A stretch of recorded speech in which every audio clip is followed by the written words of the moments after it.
자, 3학년 학생 여러분 반갑습니다. 오늘 이제 광합성 첫 시간 시작이고요.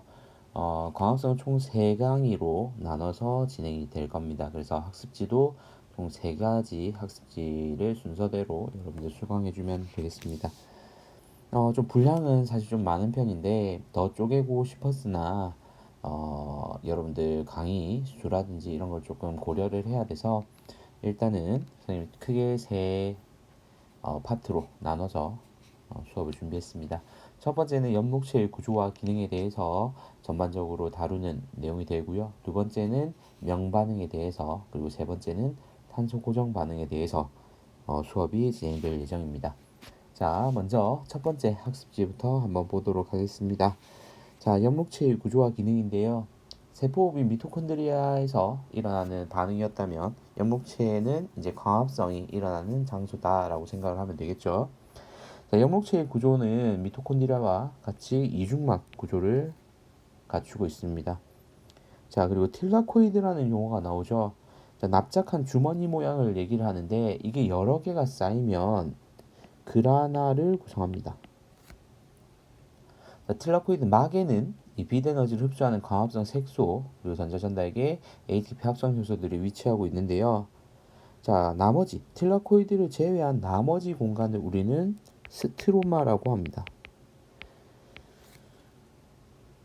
자, 이 스트로마 같은 경우에는 포도당 합성에 관여하는 효소들이 위치하고 있는 장소이기도 합니다. 자, 기본적인 용어들 틸라코이드, 그라나, 스트로마 이런 용어들은 반드시 좀 기억을 해주시고요.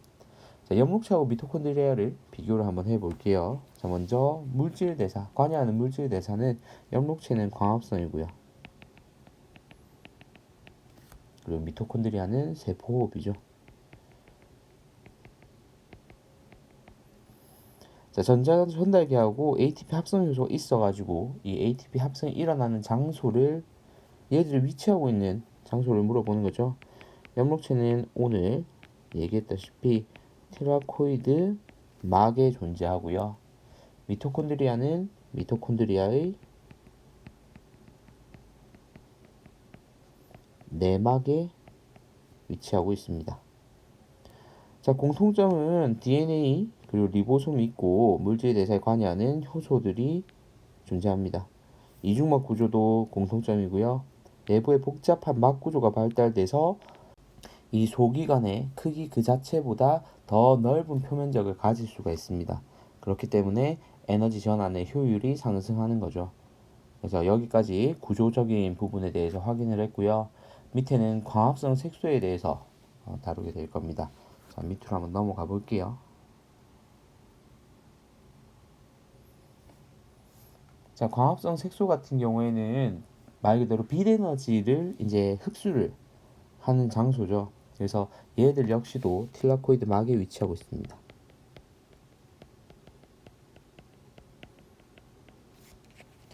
자, 여러 가지 종류가 있는데요. 자, 먼저 첫 번째 대표적인 게 바로 엽록소입니다.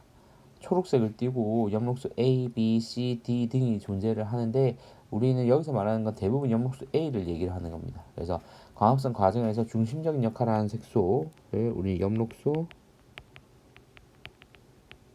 A라고 얘기를 하고요.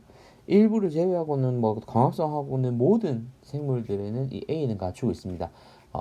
이제 뒤에 B, C, D 같은 경우에는 종류별로 가지고 있는 식물들이 좀 다른 반면에 A 같은 경우에는 일단 광합성을 하는 모든 생물들의 메인이라고 생각을 하면 돼요.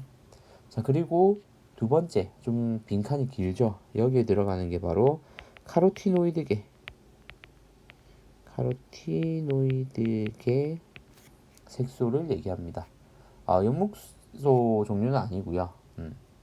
이제 연목소가 하지 못하는 역할을 해주는 보조적인 역할을 해주는 건데, 자, 밑에 내용 한번 볼게요. 적황색이나 황색, 카로틴, 잔토필 등이 존재합니다.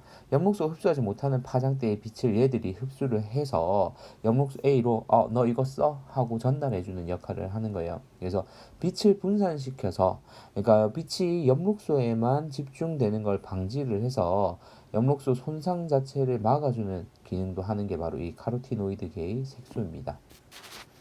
자, 빛의 파장과 광합성 색소 내용을 한번 볼게요. 자, 우리 스펙트럼이라는 걸 이미 통합과학 시간에도 배웠고 그 이전에 중학교에도 개념이 언급이 됐던 부분이죠. 자, 흡수 스펙트럼 같은 경우에는 말 그대로 흡수하는 비율을 갖다가 그래프로 나타낸 거예요. 그래서 빛의 파장을 나눠가지고 이 광합성 색소들이 빛을 얼마만큼 흡수하는가, 어떤 색깔의 어떤 파장 길이의 빛을 주로 흡수하는가를 그래프로 나타낸 건데요. 자, 밑에 보면 왼쪽에 있는 이게 바로 흡수 스펙트럼을 나타내고 있는 건데, 엽록소 A와 B 그리고 카로티노이드 이런 아이들 색소별로 색깔을 달리해서 흡수하는 빛의 파장을 확인을 하고 있는 그래프입니다. 그래서 보면 엽록소 A하고 B 같은 경우에 청자색과 적색빛을 잘 흡수하고요. 녹색광은 지금 보면은 흡수율 거의 없죠. 자, 이런 것은 대부분 반사를 시키거나 통과를 하는데, 우리가 물체를 보는 원리, 빛의 원리상 빛에서 반사된 걸 우리는 보는 거잖아요. 그래서 녹색으로 반사된 빛이 우리 눈에 들어오니까 잎이 녹색으로 보이는 거죠. 자, 그리고 작용 스펙트럼은 이제 광합성 속도를 나타낸 거예요. 근데 보면 분명히 아까 녹색 빛을 반사를 시켰는데 여기 보면은 광합성이 일어나고 있죠. 이 파장의 빛에서도 광합성이 일어나는 이유는 카로티노이드계의 색소가 흡수한 빛 에너지를 사용하기 때문이죠. 그래서 일단 먼저 청자색과 적색 빛에서 가장 높은 광합성 속도를 보이는 것은 그만큼 여기에서 광합성이 활발하게 일어나고 있다는 증거고요. 자, 이제 이 그래프 두 가지를 분석해 보면 흡수 스펙트럼하고 작용 스펙트럼이 거의 일치한다. 그 이유는 말 그대로 흡수한 빛을 이용해서 뭘 하기 때문이죠? 광합성을 하기 때문이고, 자, 여기에 거의 흡수하지 않는 이 녹색 광도 광합성이 일어나는 이유는 카로티노이드계 색소가 흡수한 빛을 광합성할 때 사용할 수 있기 때문입니다. 그래서 여러분들이 그래프 분석하는 거는 내용을 좀 기억을 해 두시기를 바랍니다. 자, 다음 페이지로 넘어가 볼게요. 자, 이번에 광합성 학습지를 준비를 하면서 가장 좀 신경 쓴 부분이 실험들을 좀 정리를 해야 되겠다라는 생각이 좀 들었어요. 문제 출제되는 방향 자체가 실험 자료를 제시할 때가 좀 많기 때문에 이번에 실험 내용을 조금 포함을 시켰고요. 이 페이지는 지금 실험 내용들이 지금 다뤄져 있습니다. 엥겔만 실험하고요. 네, 잎의 색소 분리인데 중요도를 따지면 잎의 색소 분리는 정말 중요하고, 나중에 여러분들 문제풀이 강의에서 보겠지만 모든 세 문제가 이 잎의 색소 분리 자료를 가지고 여러분들한테 문제를 출제를 하고 있어요. 엥겔만의 실험 같은 경우에는 사실 뭐 어렵지는 않습니다. 그냥 자료를 그냥 해석만 할 줄 알면 되기 때문에 빨리 확인하고 넘어갈게요. 자, 실험에 대한 요약을 잠깐 했는데, 일단 프리즘을 통과해서 빛이 이렇게 쫙 펼쳐지게 되는 거죠. 그러면 여기 보라색부터 시작해서 빨간색까지 우리가 아는 가시광선의 영역의 색이 펼쳐지고요. 자, 이때 핵함한테 이 빛을 비춰가지고 주변의 산소 세균 분포를 관찰할 겁니다. 그랬을 때 어떤 파장의 빛에서 이 광합성이 가장 활발히 일어나는지를 확인하는 실험이고요. 실험 결과를 보니까 청자색과 적색, 그러니까 여기하고 여기 보면은 세균이 밀집해 있는 걸 확인할 수가 있습니다. 자, 이건 핵함이 주로 청자색과 적색의 빛을 흡수해서 광합성을 하고 여기에서 산소를 발생시킨다는 거죠. 그래서 산소 세균이 산소를 활용하기 위해 이 광합성이 활발하게 일어나는 곳에 밀집하고 있다라는 내용입니다. 그래서 엥겔만의 실험 같은 경우에는 간단하게 이해하실 수 있을 거고요. 중요한 잎의 색소 분리로 넘어가 볼게요. 자, 잎의 색소 분리를 이제 볼게요. 자, 먼저 첫 번째 실험 원리인데요. 실험 원리 같은 경우에는 크로마토그래피가 실험 원리입니다.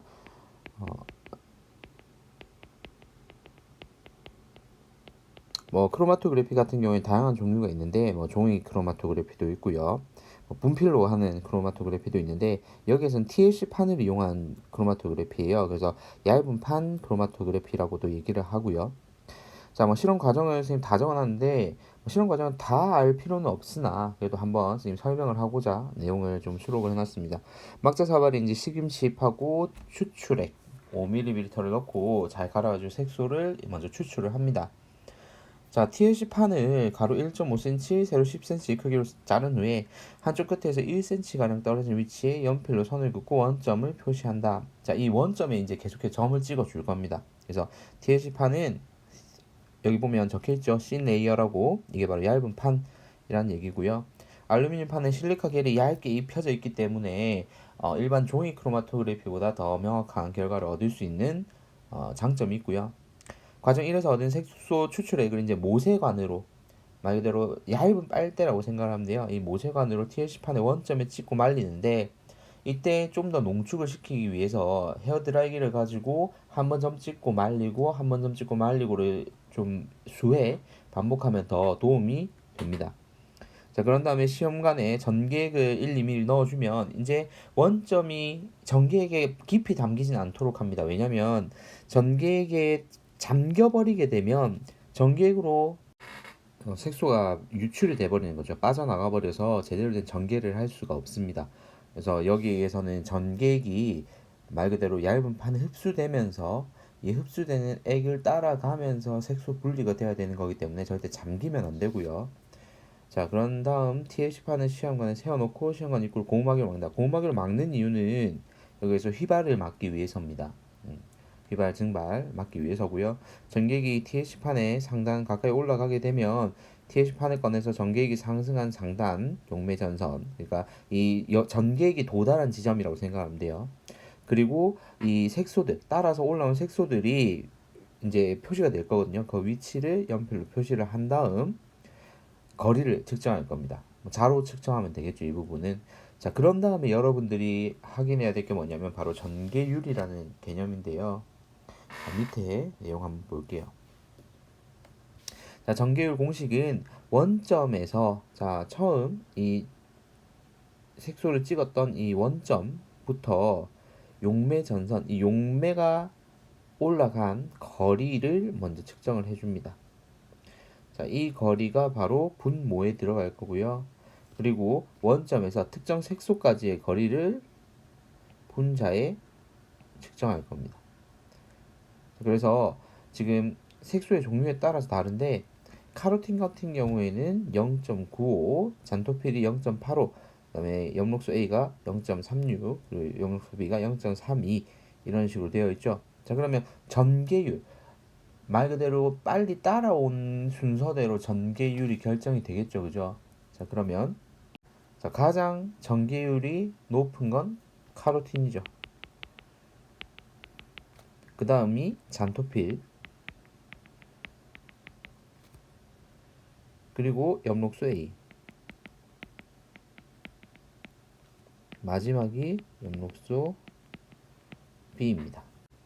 자, 그리고 이어서 두 번째, 색소에 따라 전개액에 대한 용해도와 TLC판에 대한 흡착력이 달라서 전개율이 다르다라는 말이 나오죠. 이게 무슨 얘기냐면 먼저 전개액에 잔로가 있으면 전개액이 올라가는 만큼 따라서 올라가겠죠.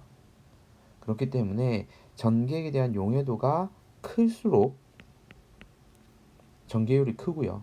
그리고 TLC판에 대한 흡착력, TLC하고 흡착력이 잘 붙으면 빨리 붙어버리겠죠. 그에 비해서 흡착력이 낮으면 붙지 않은 채로 따라서 올라가는 시간이 더 길겠죠. 그러면 TLC판에 대한 흡착력이 약할수록 전기율이 크다라고 정리를 할 수가 있겠죠. 자, 그래서 광합성 색소 추출 및 전개를 이제 마지막으로 정리를 하고 이제 문제풀이로 넘어가도록 하겠습니다. 일단 아까 위에 실험에서 언급하지 못했던 부분을 여기 정리해 놓은 거라서 이건 그냥 참고용으로 여러분들이 생각하면 됩니다. X가 아니라 지금 참고표. 광합성 색소는 일단 물에 잘 녹지는 않습니다. 물에 잘 녹아버리면 큰일이죠. 왜냐면 식물도 물을 흡수해 쓰는데 광합성 색소가 물에 녹아버리면 제대로 된 광합성을 할 수가 없겠죠. 그렇기 때문에 유기용매인 아세톤을 주로 사용을 하고요. 엽록소의 전기액 같은 경우에는 석유 에테르하고 아세톤 혼합액을 7대3 비율로 쓰고 카로티노이드 전기액 같은 경우에는 핵산과 아세톤 혼합액을 1대1로 씁니다. 그래서 이거를 외울 필요까지는 없습니다. 정말 지엽적인 형태의 문제가 나오지 않는 이상 이걸 물어보지는 않습니다. 그래서 뒤에 있는 문제 풀면서 한번 개념을 마지막으로 정리를 해보도록 할게요. 자, 문제풀이로 넘어가 봅시다.